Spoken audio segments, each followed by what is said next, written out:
नमस्कार दोस्तों, स्वागत है आपका। आज है 29 नवंबर। चलिए अपना करंट अफेयर का सेशन स्टार्ट करते हैं। आज जो हमने पहला क्वेश्चन लिया हुआ है वो पुरस्कार से लिया हुआ है। देखते हैं अभी हाल ही में कौन सा पुरस्कार दिया गया और भी कितने आयाम पर क्वेश्चन बनेगा और यह पुरस्कार क्या है और इस पुरस्कार के तहत कितनी राशि दी जाती है।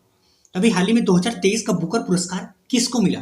किसे मिला? पॉल लिंच को। ये आयरलैंड के व्यक्ति हैं, इसलिए इन्हें पहले आयरिश व्यक्ति हैं, आयरलैंड के पहले व्यक्ति हैं। इन्हें किस लिए दिया गया? तो इनके उपन्यास प्रोफेट सॉन्ग के लिए इनको यह पुरस्कार दिया गया।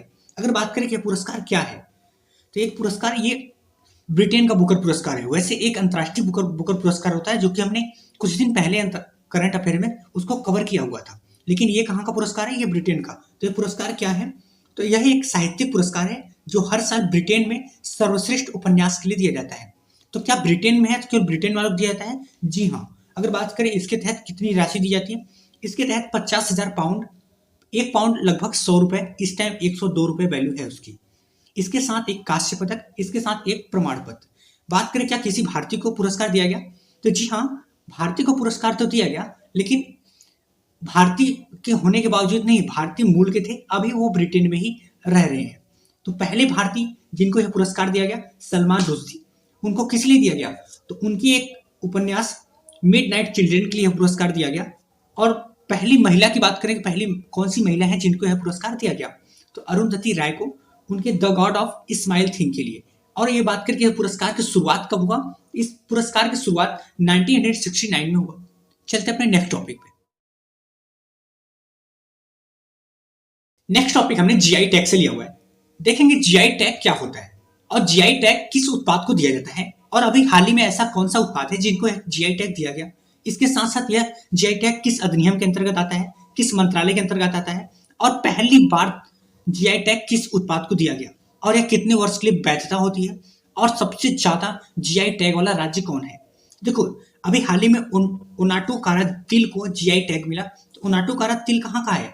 तो ये केरल का है। तो इसके साथ केरल में टोटल 5 जीआई टैग हो गया। अब बात करें जीआई टैग क्यों दिया जाता है, तो जीआई मतलब जियोग्राफिकल इंडिकेशन, भौगोलिक संकेतक। किसी भी उत्पाद का उसके स्थान विशेष के नाम से पहचान होना ही जीआई टैग भौगोलिक संकेतक कहलाता है।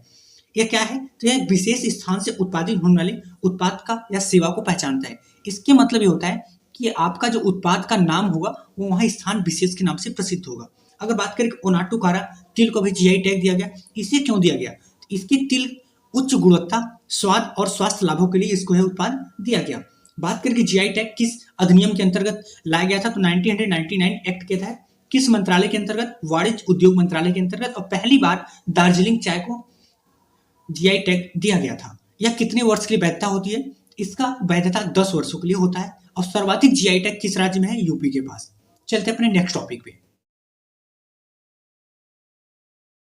नेक्स्ट टॉपिक हमने महोत्सव से लिया है। अभी हाल ही में भारतीय अंतर्राष्ट्रीय फिल्म महोत्सव IFFI का आयोजन कहाँ पे हुआ?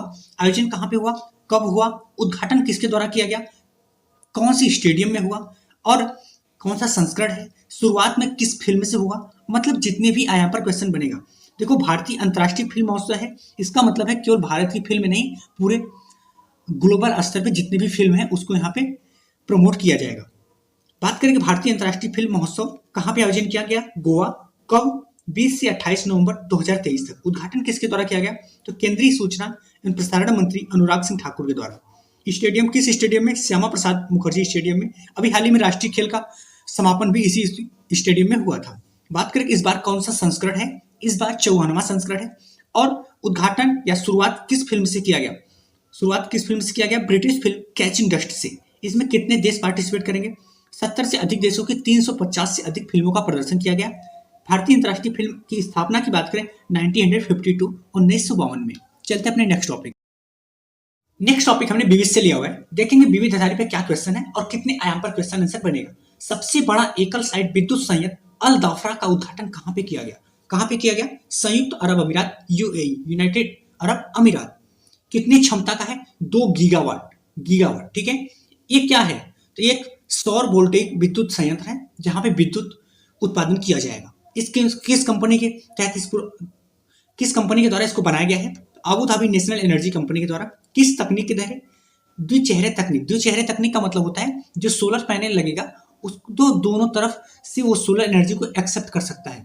ठीक है, अभी क्या होता है, जो हम लोग की तरफ सोलर पैनल लगा है उसमें एक तरफ से सोलर को एक्सेप्ट किया जाता है, दूसरी तरफ जब सूर्य जी चले जाते हैं तो उस समय उनकी रोशनी उस पर नहीं पड़ता है। लेकिन इसे द्विचेहरे तकनीक का मतलब यहाँ पे हुआ कि चाहे जिस तरफ भी सूर्य जी रहेंगे तो वहां से रोशनी को एक्सेप्ट किया जाएगा।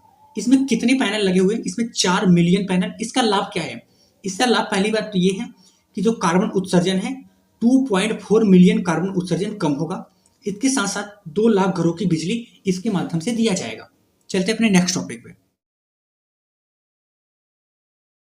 नेक्स्ट टॉपिक हमने शिक्षा के क्षेत्र से लिया हुआ है। देखते हैं अभी शिक्षा के क्षेत्र में क्या कुछ नया कुछ हुआ या कितने यहाँ पर क्वेश्चन बनेगा। तो अभी हाल ही में शिक्षा मंत्रालय ने किसके सहयोग से ऑनलाइन निःशुल्क कोचिंग प्लेटफॉर्म साथी लॉन्च किया?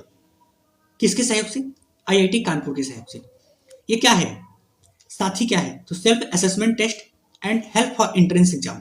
मतलब आपके एंट्रेंस एग्जाम में ये ऑनलाइन निःशुल्क कोचिंग जो है आपको हेल्प करेगा। तो क्या है? एक निःशुल्क कोचिंग है जो कि प्रवेश परीक्षा की तैयारी कराएगा।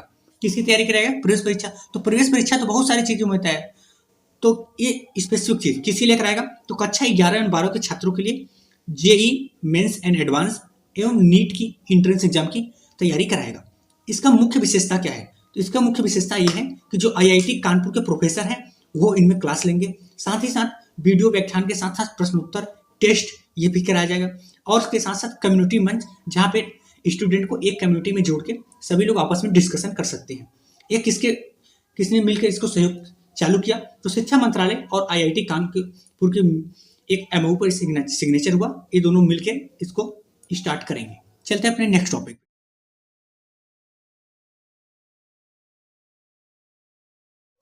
नेक्स्ट टॉपिक हमने दिवस से लिया हुआ है। अभी हाल ही में देखेंगे कौन सा दिवस मनाया गया, यह कितना इंपॉर्टेंट है। तो विश्व सतत परिवहन दिवस कब मनाया गया? यह दिवस उतना इंपॉर्टेंट नहीं हो जाता, ये इसलिए इंपॉर्टेंट है क्योंकि यह पहली बार मनाया गया। अभी स्थापना ही इसका 2023 में हुआ। तो कब मनाया गया? 26 नवंबर को। पहली बार वर्ल्ड सस्टेनेबल ट्रांसपोर्ट संयुक्त राष्ट्र द्वारा, किसके द्वारा? संयुक्त राष्ट्र द्वारा इसकी स्थापना 2023 में किया गया, और ये पहली बार अभी मनाया गया 26 नवंबर को। इसका थीम इस बार का क्या था? सतत परिवहन सतत विकास। समझ गए? इसका उद्देश्य क्या है? इसका उद्देश्य ये है कि ग्रीन हाउस गैस उत्सर्जन कम करना। ग्रीन हाउस गैस में कौन से गैस आते हैं? जैसे CO2।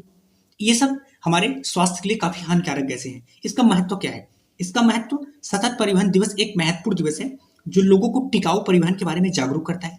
यह पर्यावरण के अनुकूल रहता है, जिससे पर्यावरण में कोई भी प्रदूषण नहीं फैलता, क्योंकि प्रदूषण अगर फैलेगा तो हमें उससे समस्या होगी, हमारी बीमारियां आएंगी, और बीमारियां आएंगी तो जाहिर सी बात है स्वास्थ्य खराब होगा, जीवन स्तर निम्न होगा।